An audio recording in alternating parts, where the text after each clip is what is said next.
Welcome to Amy's Bookshelf Reviews podcast, and this is Voices Behind the Crime, the people, the pain, the truth. Open and honest discussions about true crime, survivors, victims, and the impact.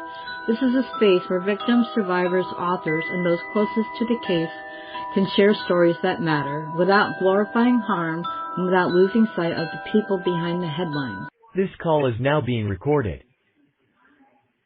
Good evening, listeners. I'm Amy Shannon, and welcome to the True Crime segment. You never know where the conversation will lead us, so let's find out. Thank you for joining us, and will you please introduce yourself? I'm Michael Fogt. Some people say I'm a Highland County serial killer. Oh, are you? Yeah, I guess. Okay. So this is fairly simple. We're really going to talk more kind of about you as a person and not have to focus on specific crimes or anything. I read the introduction to your book, and I must say, the last paragraph really grabbed me, where it says, from published author, father, and grandfather, soon I'll be a husband again. So I guess what I'm trying to say is I hope all your dreams come true. I don't care what your mom said. I'm not your dad. No, I don't have money. And finally, if you're law enforcement, I want my attorney. So that really stood out for me. So it did. I liked it. I laughed. I thought that was very interesting. So first, what made you decide to share, write this memoir and share your life with the world or anyone who will read this book? Well, for years and years, people have been putting stuff about me on the internet, and they wouldn't know me from Adam type thing, Yeah. So I decided I was going to tell my side of it. Oh, good. And I like that. I've read the book.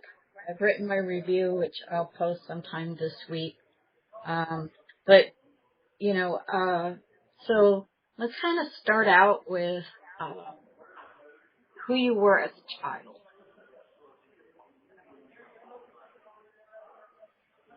Well, I was the son of a Warren County, Ohio deputy sheriff who used to beat me for no reason at all. I was a pretty smart kid, so when I was 4, my dad got a brand new police car, sheriff's car, and they brought him home. Whoever had that car brought it home. So I knew to get the back door open, you had to open the front door, and there was a little lever you had to push up to open the back door. Right. So that, like, if you're in town and your friend can't come up and open the car door and let you out of the cop car.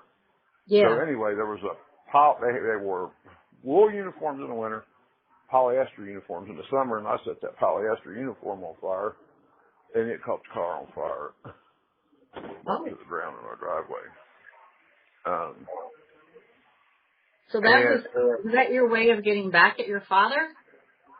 I suppose, but I thought I was going to really get beaten over that, but he said that he thought that when he come around the corner that he had slipped a cigarette out the window and it must have went in the back window, because the back windows would roll down just a little bit.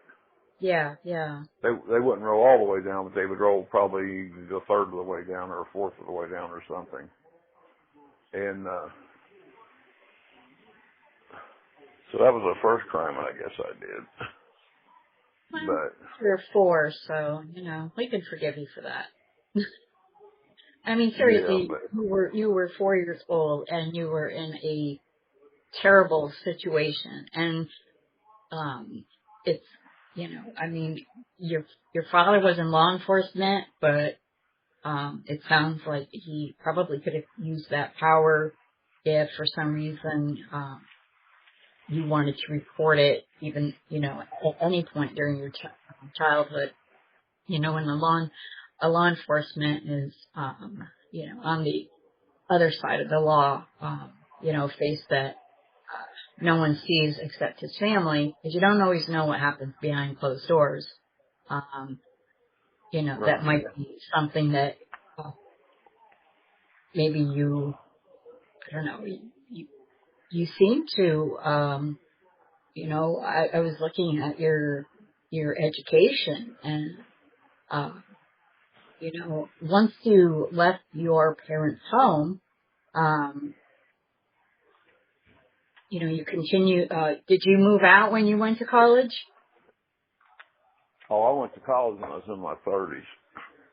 Oh, But well, no, I good. didn't live with my parents. I didn't live with my parents. I've owned I don't know how many houses, and my fiance still owns like 7 houses. Oh, wow. So, yeah, so you're also, a father and a grandfather. Do you have a Yeah, good relationship with your child and your grandchildren? not really. Not really. They moved to Kentucky to, I guess, live off of her grandfather's largesse. My parents are deceased, so I guess one of the prerequisites of that was not having any communication with me. But that's okay. You know what I mean? That's not the Yeah. only child I have. That's just the only child I have that's got my name. Oh, okay. Her mother was the only woman I've ever been married to so far. But So how'd you meet your fiance? she caught me stealing a Harley Davidson motorcycle out of the self-store facility beside where she lived. Oh, man. She said, "What are you doing?" I said, "I'm stealing this motorbike, baby." She said, "It won't run." I said, "I'm gonna make it run and watch." And had an auto shop about probably 3 miles from there, and the next day here she comes. She said, "You're buying me lunch." I said, "Okay." Wow. I haven't heard that way, of people meeting, but, whatever works, you find yourself in a situation, but obviously, I mean, she knew who you were and she loves you and she's, with you, and so I think Yeah. that I'm really glad that you at least have that type of support system. I mean, that is, um, a lot of times, people who, end up in prison, they lose contact with their family. The way I see it is that, um, family is family and you can support them. It sounds like that, um, I don't know, how did you enter into that, biker life? I mean, what got you, um, it seemed like you were on a clean track, but then you got involved with the bikers, and I don't know if that was, obviously you said when you were 4, you set your father's car on fire, so that wasn't your first criminal act. But, what got you really involved in, the motorcycle club? Well, that was the only place I felt that like I belonged was around the bikers. But most of the bikers work a regular job. I mean, I had an auto shop. I did a lot of extra stuff that I shouldn't have did, but I had an auto shop. Probably 250 of my club brothers worked on the Great American Ballpark when they built the Great American Ballpark in Cincinnati, the new Oh, baseball wow. stadium. Yeah. So they're all union carpenters, plumbers, masons, electricians, you know. That's good. Yeah. Have you, I just, when I got in that club, they were saying, we got to toughen this kid up, because I was always the kid. I was in my early 20s. yeah. And then by the time I was in my 30s, they were like, you got to calm down, man. You're doing too much. Are you crazy? Yeah, I mean, you probably got into, trouble and doing things that, but it sounds like, you know, people perceive bikers as a stereotype where they're all, they're all criminals. They don't have other lives or, and I don't believe in that. I mean, things happen, but not all, motorcycle clubs are, outlaws or anything like that. And, well, I'm in the club, the Iron Horse, and they're definitely outlaw biker club, but, I just, bike clubs don't commit crimes. Members do. And, I mean, now, if somebody comes in there wanting to kill you, you've got to do something with what you're just going to stand there and let them kill you. Yeah, that's true. But other than that, yeah, we don't do, the club doesn't participate in any crimes. The club doesn't plan crimes. Mm-hmm. And if you're smart, when you commit your crimes, you won't let nobody from the club help you because they'll cry to everybody about how much money you made and how little they made, and then now everybody knows what you're doing. That's not smart. I've seen too that, criminals who have partners, it doesn't always work out very well for either one of them. So, and that's probably a good thing. So to me, it sounds like that, your motorcycle club, that even though individuals may have committed crimes, but it sounds like you all had support of each other. Was that like a brotherhood type of thing? Sure, absolutely. They help you do anything you need to do, but the guys, some people get in a club like that, and once they're a full patch member, then they try to use that to like not pay people for stuff and rip people off, and then I'll get the club. Them guys don't never last long. They get run off because it's just you got enough problems without cheating people and all that. But I always paid everybody for everything. Well, that's good. I pay people for everything in here. People that hate my guts will tell you my money's good. You know what I mean?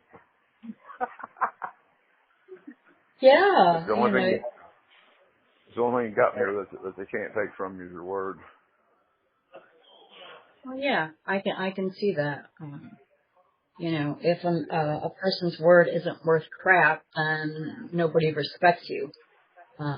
Exactly. When that's all you have, that is, not everybody lives up to that, but, I think that, is a great way to see things is, your word is your bond. And, if that's all you have, you have your word, your voice, and that's about it.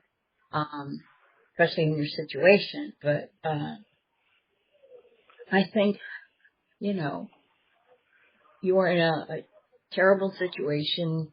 You did things that you admit were wrong. You're serving your time, and I'm not, I don't judge people on the way they live their life or how their life ends up, because everyone makes their own decisions, and you aren't responsible for decisions of other people. Right. So I really don't, I'm more interested into how, you mentioned in your book that you had some addictions to drugs. Is that something that you, are continually to deal with? Or does being imprisoned, is there a way that you have help in there? Well, I got weaned off the drugs in the county jail. I was in 2 different county jails for a total of almost a year, so, plus I'm in my 60s now, so I just kind of let all that go. But there are people that spend every day in prison chasing drugs. You see it out here on this yard every day. Yeah. Yeah, I once heard that, there's, more drugs in prison sometimes than on the street. And that was from someone who was in there. But he was really in jail, and then he eventually he went to prison because he tried to kill me, and I don't take that lightly. So, Right. but he served I his got time and then he dropped dead. So, what were you going to say? When my mother died, I got pretty strung out on meth. I ain't gonna lie, but I finally was able to get off of it. So, your mother, what kind of, was she abusive? Was she neglectful? Did she ignore what your father was doing, or was she She also ignored it. She victim? ignored it. I'm on a podcast. She ignored it to a great extent, and then she would use the excuse that he did most of it when she's at work. Well, when you come home from work and the whole side of your kid's face is black and blue, you know. Yeah, I would be livid. I would never allow anyone to touch my children. I Yeah, don't care. my best friend Chrissy said she'd have killed him. Dead. Yeah. She's a really good Christian lady, goes to church all the time, you know. She said, I'd have killed him, like, period. Oh yeah, I totally agree. If anyone hurt my kids, yeah, I definitely would. I have this, no, you don't go after my kids. I grew up with abusive father, but my mother always took it for us, and she told him that if he ever touched us, she would kill him. But she took it for us. So I understand that kind of dynamic. My father eventually changed and figured out why he was the way he was, and it was from an injury, but I understand growing up in that type of household and that environment. But Right. it's not an easy thing. When you were arrested and you were in the county jail, and you were like still on, you still had some addictions to some drugs. Did you ever say, "Oh, the drugs made me do it," or try to place the blame on something other than yourself? No, I mean, I was originally, I had a murder in Highland County, just a plain murder. Then I had an aggravated murder, which is a first degree murder in Clinton County with a kidnap and death specification. Now, Okay. I defeated the death specification because they said my grandma, my mother's mother, Dorothy Rash, and my fiance helped my mitigation specialist write a 168-page book about how bad I was beat as a child.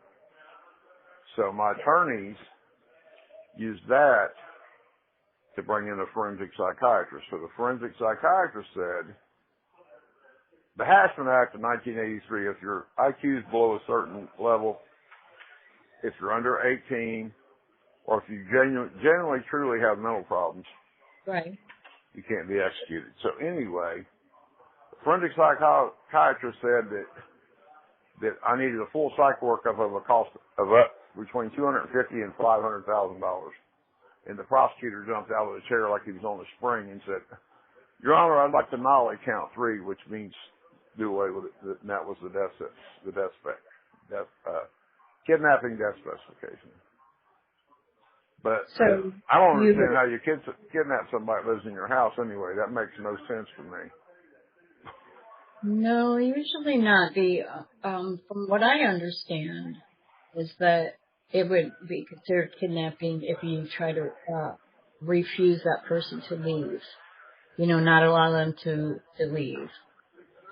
Then that might have been it. Yeah, even if they live in your house, but they wanted to leave and you wouldn't let them, that is also considered kidnapping, or there's another legal term for it. But it sounds like that maybe you should have. I could see want to spend that much money and take a, so your, is, you have a life sentence now? Obviously you don't have the death Two life, penalty, but it two is life sentences, yeah, 45 to life. okay. My sentence is 45 to life. I'm in my 22nd year. Yeah.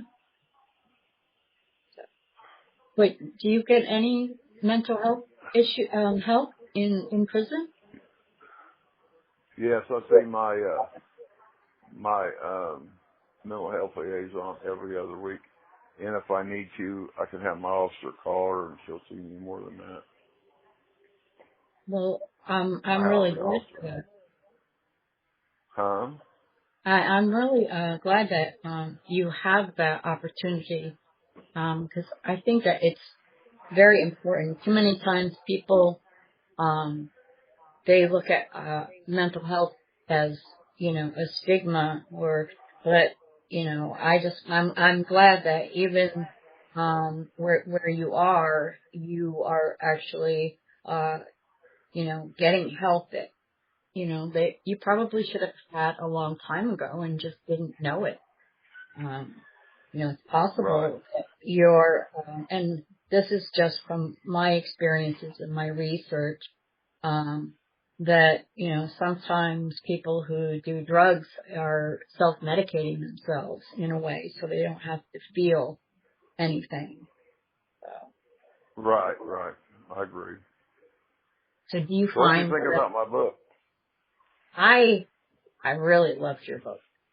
And I'm going to Well, post thank my you. review this week, and I'm sure your representative who contacted me and set this up will share it with you. But yeah, I loved, I really loved it because you were brutally honest, and that is something that I deeply respect because some people are never accountable for their own actions. They don't take accountability. And the fact that you Right, did right. and you shared your story and you didn't just talk about, the crimes you committed or the living in the biker life, in your motorcycle club, but you shared, you talked about your childhood and growing up and your education. And I just, I give you credit. You wrote it very well. And I like that it was like no holds barred. You just full force. I found it was very raw and powerful. And I am really glad that you have a good support system and that you had the support system of your fiance and your grandmother that allowed you to continue living. And I appreciate obviously, that. yeah, I mean, every life is precious. It's how you live your life and, you took responsibility for what you did. And even though you had a lot of, say, emotional and physical abuse and even neglect in the past, sometimes that just that stays with you for a very long time. Sometimes it just never leaves. Sometimes we try to put it on a shelf and pretend it's not there, but it's always there. And Absolutely. I absolutely agree with that. I am really glad that you do have your fiance. So, do you have plans of when you're going to get married? Um, I don't know, maybe this fall. Have to see how it goes. But she was born on my 13th birthday. Isn't that crazy? Oh Is wow, that that crazy is or what? cool. I love that. That's awesome. Sounds like she's Yeah, a magnificent woman. she is. She's a sweetheart. Yeah. That's great. And then, and you are, you're real with her. So she knows you, faults and all. And, and I think it's wonderful that you have her in your life. Do you still have your grandmother in your life? No, my grandmother passed away in '09. I'm really sorry for that. After a lengthy illness. I am very sorry for that. I know how that feels, especially if you're close to someone. So it is, but she's with you, and Sure. I really enjoyed talking with you and learning about you, and I think that you are doing the best that you can in a situation that is not ideal, but at least, you can wake up in the morning, and then if you need help, you have that help. And like you said, some people don't like you. Some people probably do, but, whatever constitutes for currency, it's always the same. It's still good. Yeah. Well, I enjoyed talking to you. You're really easy to talk to. So if you ever want to have me back on, let me know. Oh, I definitely will, and I would love to have you back on. So I'm going to just close out now, but your representative who contacted me, she has my contact information. So, I don't know how you can work with communications, but I admire you for getting your story out there and taking responsibility for your actions, because I know that there are a lot of people in jails and prisons who say that they're innocent, and it's just a bunch of crap. Not always. So anyway, I want to thank you for being on the show, and yes, I would love to have you come and join me again. We can work something out for the future. And thank you, audience, for listening. Feel free to comment on this show or any show, and join me again next week for more great conversations. And if you want to check out my work, just Google me. I'm Amy Shannon. Be safe, be well, and always be kind. So thank you very much, Mike, and I hope you have a great rest of your day. And I will talk to you soon. You too. Bye-bye. Yes, thank you. You're welcome. Bye. Thank you. Thank you for listening to Amy's Bookshelf Reviews podcast. If you wish to be a guest on the show, you can go to amysbookshelfreviews.com/podcast and schedule your pre-recording. Please follow this podcast on Spotify, even if you listen to it on other streaming sites. Also, this podcast is on every first Monday and last Monday of the month at 7 p.m. and every Sunday at 6 and 6:30 p.m. Eastern Time. I'm Amy Shannon. Be safe, be well, and always be kind.